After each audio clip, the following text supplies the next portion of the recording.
This series is for the Embroidery owners. New, nearly new, not so new. Okay, ignore the design here. It is here for a reason, but we'll get to that in a second. When you first open Embroidery Manager, you'll notice we don't have the normal, or what we've grown to think of as normal, commands on the Alpha toolbar. For instance, there's no File, there's no Edit, and so on. Don't let that throw you. Close the program, you simply click Cross in the corner. Now, I don't want to dwell too long in Manager. I will do another series covering the various bits and bobs in Manager, but not this one. The only thing I want to do in here is I want to calibrate the screen.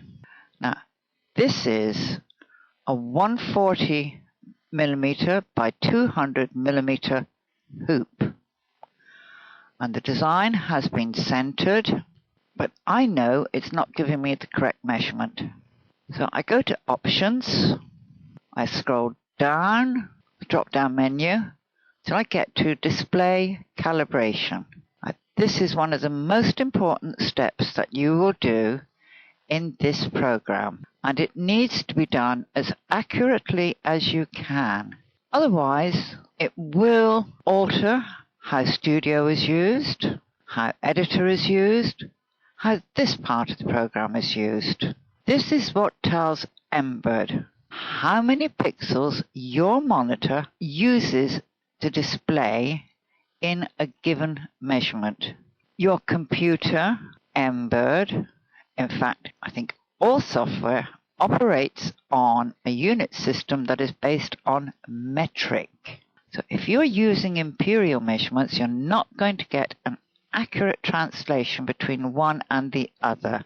When you use this square, you measure from that corner down to that corner. Do it with a plastic rule and physically measure it. Don't guesstimate it. You guesstimate it, you're going to create problems for yourself down the line. I've got a plastic metric ruler in my hand, and somebody in this household has borrowed my little short 15 centimeter one, which was perfect, and I can only find a 30 centimeter one, which is just that little bit too long. Never mind. And my eyesight's not the greatest in the world, so I put the 0 hair of my ruler, bottom of that line, where they dissect. Oh, do sit still. Not you, my ruler. Okay, I make that 52.5, so I'm going to call that 53. Always round up. Let's measure across the bottom, and I make that 53. I'm going to tell that. Okay. Now I'm going to physically measure my hoop. And I go from inside of the black line to the inside of the black line. And whoopee, it's exactly 14 centimeters. You may not be able to see it. That's my center line there. So I'm going to measure from that center line up to the black, and that's exactly 10 centimeters. So now my screen is calibrated, and it is going to be correctly calibrated inside Editor and inside Studio, which is the most important part, because if you get it wrong, when you create a design and you send it to your machine's not going to know what your screen resolution was. All it's going to read is the actual physical size of your design. And if you get your calibration wrong, that physical size is going to be wrong. If you've opened a design and you know it's in the correct hoop for your machine, you know the metric size of your hoop, and this is very important, not the imperial size.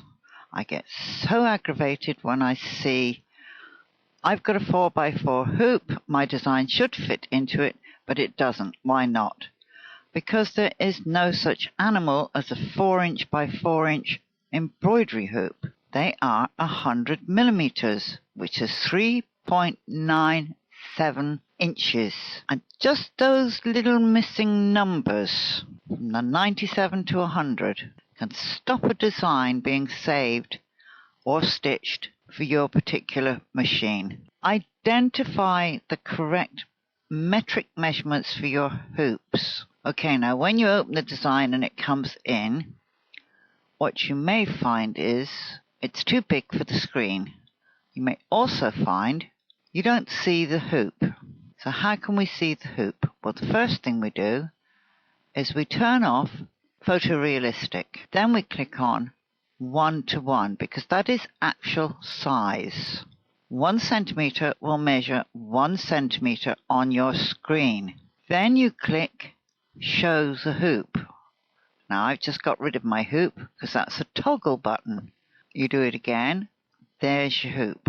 You've set the calibration. Don't think because you've put numbers into the calibration box that this is going to display properly. You might not have measured accurately, and it is necessary to be accurate. Looking at it on a screen, not so necessary.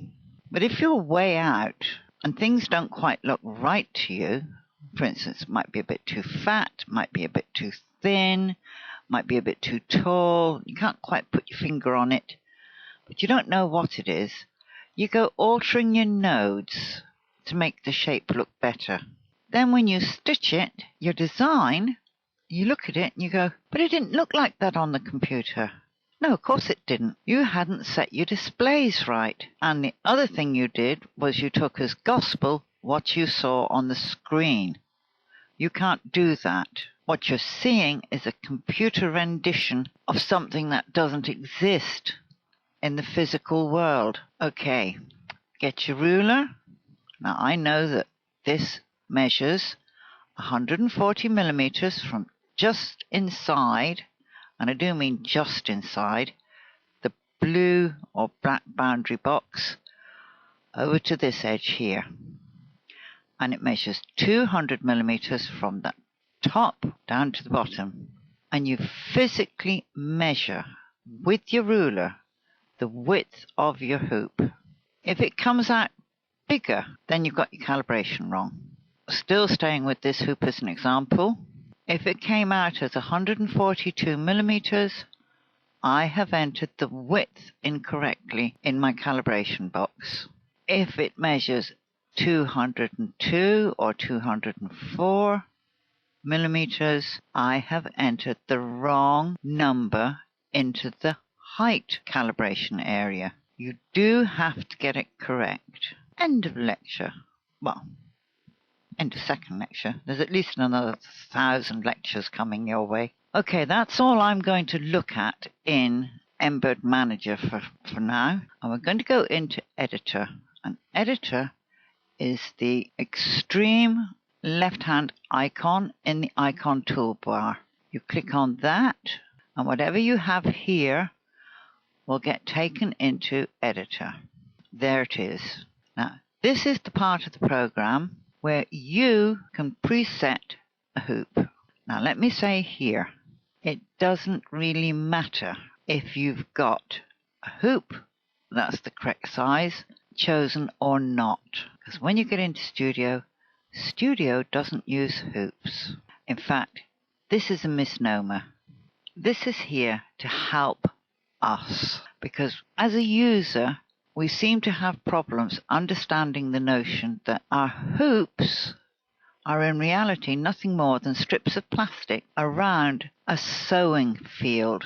And it's the sewing field that measures 14 centimeters from that side to this side, and 20 centimeters from top to bottom, not the hoop. And you need to get that fixed into your mind.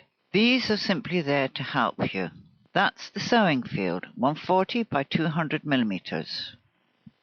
We look at standard 1 tab, Baby Lock and Brother. Where's your equivalent? 130 by 180. If we go to the Bernina, 155 by 200 millimeters, that's the sewing field, not the physical size of the hoop. So just remember that. Don't get your plastic rulers or your tape measures out and measure your actual plastic hoop. You'll get it all wrong. you've got to check up what the sewing field size is. Now, those of you, and I know there are growing numbers now who are buying, as I did, a single head compact industrial embroidery machine with anything from 4 to 16 needles. This is where you can create a hoop for your machine. But please remember, industrial embroidery machines do not tell you the sewing field. They give you the plastic frame dimensions. So when you make your hoop, just remember that. I've got one here for my 300 by 300 millimeter hoop.